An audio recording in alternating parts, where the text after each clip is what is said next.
Now, today's top stories and Power of 5 weather from News 5. Sponsored by Akron Children's Hospital. Good morning, Northeast Ohio. I'm Katie Houston. And I'm Danita Harris with a look at your top stories. We're trying to find out why police pursued a vehicle overnight in Geauga County, but we have learned stolen police began following the vehicle from Warrensville Heights.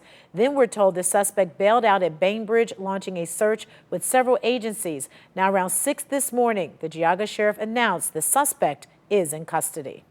A recent vote by the Brecksville-Broadview Heights School District could put students in the classroom 5 days a week by the end of the month. For now, the district is using a hybrid model, but a recent survey of families found more than half want students to return full-time for classroom learning. So far, 3 staff members have tested positive for the coronavirus, and teachers have expressed concern that that number could only go up if more students do return full-time to school. More than 600 people have signed an online petition objecting to the full-time return. We'll stay on top of this story and let you know what happens. It seems the term fast food doesn't apply during the pandemic. According to a new study, the average drive-through wait time at the top 10 fast food spots this summer was almost 6 minutes, and that's about 30 seconds longer than a year ago. You'll wait even longer at Chick-fil-A, with the average wait time about 8 minutes.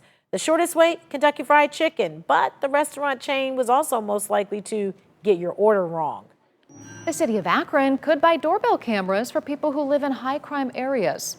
City police would be able to access the cameras to help solve crimes. And according to the Beacon Journal, though, the city's mayor and head of city council support the idea, but there are still some remaining questions from the community about privacy. Legislation still needs to be written before any of this would happen, and it's unclear just how soon it could be introduced. For now, the city is looking for information on how much this kind of program would cost.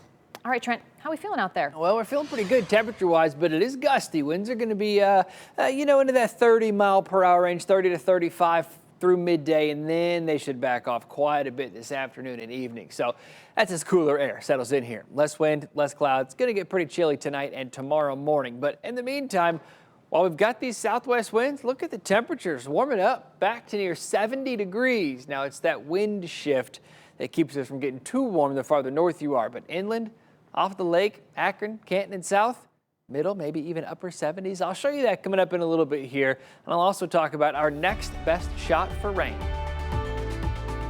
Sponsored by Akron Children's Hospital.